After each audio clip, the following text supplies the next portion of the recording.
Well, hello, hello, hello, beloveds. Peace, peace, peace to everyone. How are you all doing? This is Oracle Deborah with the Oracle Deborah podcast on YouTube. Hope everyone is fine. Hope you had a wonderful holiday weekend. The weather was just absolutely gorgeous. So beautiful. It's stunning when you look out your window and you see how everything was just so still and peaceful and quiet and it really reminded me of still waters, but it was just the atmosphere was just so beautiful. It was gorgeous. And I just was like, I hope everyone's out there having a great time. Like just, really just laughing and dancing and enjoying. Like, oh, I was really hoping everyone could really appreciate the beauty that I was seeing. And I was not confined. I could absolutely go out there and do whatever I wanted to do, but I wasn't compelled to do it just because. And I didn't do it. I was just content, just enjoying it um, from the comforts of my own home. So, yeah, but whatever you decided to do, I just hope you got a chance to really appreciate the gorgeous weather over the weekend. Um, there is a lot going on with the planets. We have an eclipse coming up. I believe it's in Pisces. I could be wrong, but I believe it's in Pisces. Right now, we are in Virgo season. Happy birthdays to all the Virgos out there, our sixth house folks. And oh, the Leos had a roaring good season as well. So, yeah, I did a video about this 999 triple portal coming up in September, the first one on 9/9. So, and that I think that might be when our next um, moon cycle is.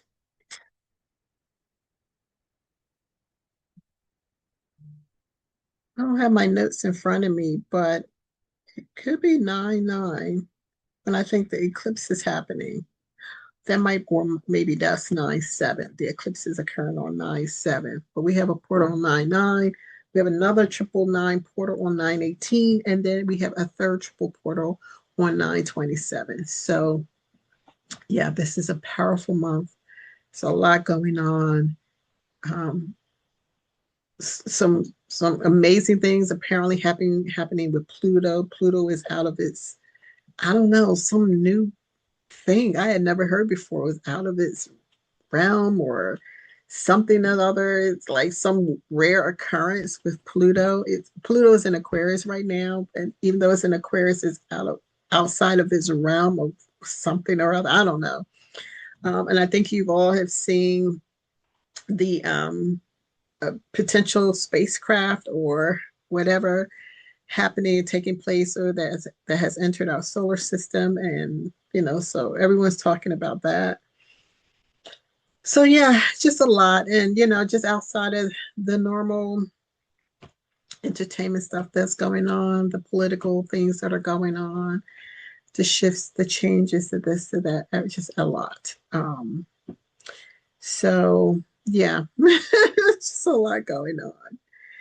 I was going to read to you from the Chicken Soup for the, it's called the African American Woman's Soul, but I call it the FBA Soul. But it was not screaming to me. The stories were not screaming to me. I probably would have enjoyed more just going through the book and reading you quotes from our different sisters like Susan Taylor or Maya Angelou, or there was one from Tina Turner. Um, but the stories were not, I couldn't connect with the stories today. So I have decided that I am going to read you an original piece. It's very short. Um, I think it's probably, um, hopefully it won't make you, I mean, the title of the piece is called Ode to Sadness. And I think it's to honor the grief that a lot of us walk around with. and have not processed.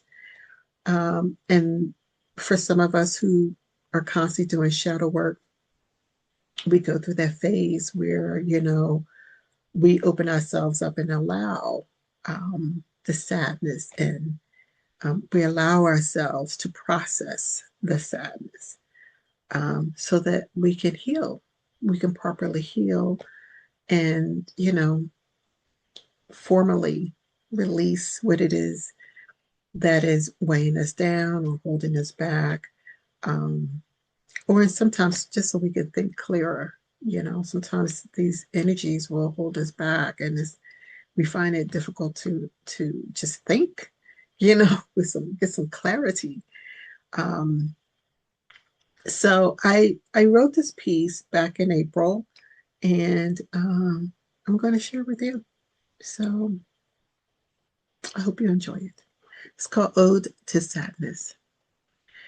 Every day now, I wake to sadness. She has become my constant friend, my companion. We are intrinsically attached to the hip. Should I break away, I cease to exist. She feels like death, calling, calling from the day I was born. I tried to let her in many times over, but I was chided for being depressed, forced to mask up for others' comfort, to play, pretend the game. I never wanted her around, but Lilith demanded her presence. My enemies create sadness, then taunt me for letting her in. All day, I battle the pool. What does she want from me? I cry an ode to her, but it's never enough. More, says she, it's never enough. I express her repeatedly, it's never enough. She doesn't care. She's attached to me like Old Faithful as her lifelong duty. My head hurts all the time now. My tears pour out like a running faucet, oftentimes with no warning. I hate her, that sadness. I respect her too. What lies have the world told to me? What have I believed? Are we to reject her? Should I concede? Entities call on her to abuse their prey, then bully them into a false joy. Her essence compromised, her purpose diluted, but she never backs down. She will have her day, her moment, her time. And when she calls, there is no escaping. She is God incarnate, a judgment of sorts. All the lies that come with denying her will be paid in full. She always wins. Her day in court, always victorious. But do not fret, says she, as I come to bring you peace. I come to restore balance, to bring prosperity, to bring prosperity. I alone can bring joy to your lives in your time or mine, but I will not be denied. Sadness I am, sadness divine.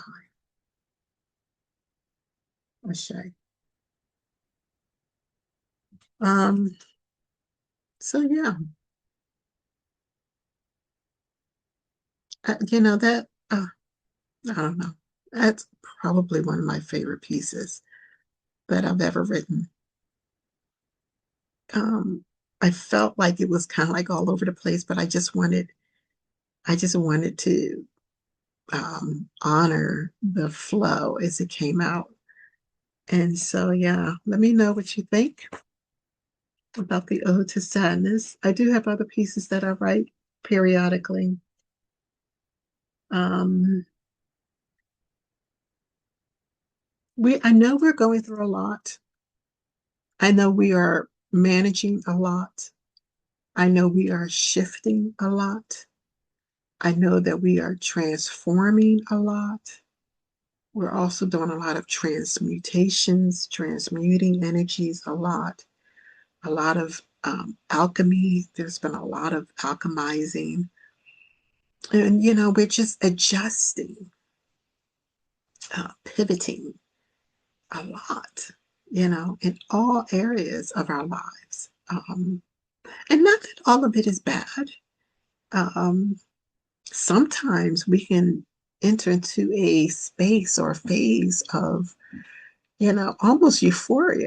Everything's going right. The money is flowing in. The family is loving and there for us.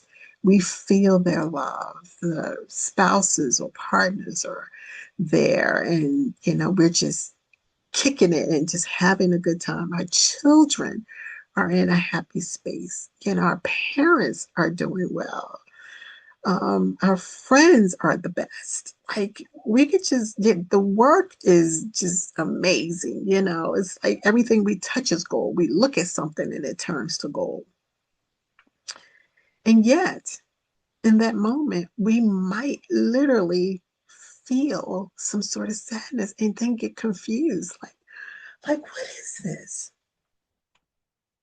Everything's going right in my life. Why am I crying? Why am I feeling this way? What is going on? Is it not enough? You know? So these emotions can come up, not just because something terrible has happened, but it could come up in the midst of us really just rejoicing or celebrating or just reflecting on a great moment we had or a great event we attended or something euphoric, basically. Um, and I just think that this is one of those, moments or pieces that came out that where I wanted to give sadness her space. Um, because it's so healing. Sometimes people like hold stuff in so much, and we say it all the time, like just let it out, just cry. But sometimes we just like burst out in tears. We don't even know why, but we know we feel better after the fact. So I just wanted to give some space to sadness, and help us to look at it from, or her, as I call her, from a different perspective. And yeah, this ran a little deep, because it talks about being a friend and a companion from basically the very beginning, from the time we broke through into this realm. Um, and the I don't know what would you call it, like the gymnastics we have to go through, to express our emotions, to be authentic with what we feel and how we feel, and how those around us perceive what we're going through. And again, a lot of times we have people around us that are highly supportive, of who we are and what we're going through, what we experience, or just something we're feeling. And it really expedites, the process for most of us. Um, it can really get expedited. And then sometimes something can get so entrenched that no matter how much love and support and guidance and encouragement, whatever you have around you, it just doesn't seem to be enough. So, yeah, I think in this moment, I felt like we needed to give homage, if you will, to, I hope I said that right because I'm always getting stuff wrong. Homage, homage, whatever, potato, potato, to sadness in itself, as a natural part of our humanity, our special being. Um, one of the stories I was going to read from you from this chicken soup book, for the FBA soul, FBA woman's soul, talked about, I think a little bit, it started off about, you know, being authentic, or, having to,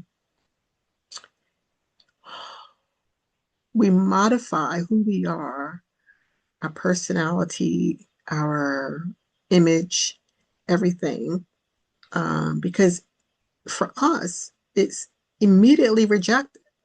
The moment we come into this realm, we face rejection, which is all the more reason why we need to give an ode to sadness, right? Because I think one of the things people forget is that anger comes from, usually comes from a deep place of sadness. It can come from some other things too, but generally speaking, there is some sadness right at the crux, right at the core of everything. And from that sadness, we process that in different ways. And a lot of times it's the anger that comes up. So the next time you hear, the angry Black woman, maybe substitute the word angry out to the sadness of the Black woman. A lot of us, and not just the Black woman, our FBA brothers are also dealing with a deep, rooted sense of sadness. Like, I just want to get on the road and drive my car and do my thing and be me. And, why do I have to shape shift, you know, to make somebody else comfortable so they can feel like they're not losing power? You know what I'm saying? So that is generally where that is generally the crux of where anger really is, of what it really is, you know? And for me, it was just all the more reason to give space um, to allow, to even allow myself to say, listen, I'm just in this space right now, or this is just what I'm feeling today. And I woke up this day and I wrote about it. And I was absolutely happy that I did so. So, you know, I'll say this and then I'll end it. We are living at a time where we're realizing that things were flipped upside down, and that what we thought was up is really down, and what we thought was left is really right, and what we thought was in was really out. You get my drift, right? So the English language, which is really a mix of a lot of other languages, primarily Latin, but also German and French and um, English, like the Old English. It's just a mutt, if you will, of different languages poured into one. And so our words can unintentionally hem us up. We can get hemmed up using words that we think mean one thing, and we've been trained that it means this, or we use it this certain way, and it can hem us up pretty badly, and get us caught up into a cycle where brain gets processed and say, oh, okay, this is what you really want. You don't mean to do that. It was not your intention, but it's the language that we are using. So I hope I didn't lose my train of thought. The point is, I just wanted to give some space to our emotions. Um, and oh, I was saying that we're living in this realm where we're realizing right now that things aren't what they seem to be. And I say that literally, not in like, oh, like Hollywood, like, oh, that's just the movies. It seems this way, but life is really not that way. Or when you look on TV, things appear this way. They show us this one version or narrative of thing, give us this narrative on something, but it's really not like that. I'm saying this is much deeper, much, much deeper than that. This is literally what I perceived as freedom is really bondage. And what I perceived as bondage is really freedom. And yeah, that kind of depth of things. So that's why I also did this ode to sadness, because sadness is not necessarily the depression, which is what I talked about in here. People will perceive you as being in that space and they don't want to be around you, yada, yada, yada. Or they take advantage or, because they perceive you in that space. So maybe sadness is more of liberation, and a lot of us can perceive that and get that, right? Because we feel better when we get it out of our systems, it's not trapped in our system. We allow it to get out. We have space to get it out. We allow our children to cry, Men are allowed to cry. There was a time when men were not allowed to cry because it was a threat to their manhood.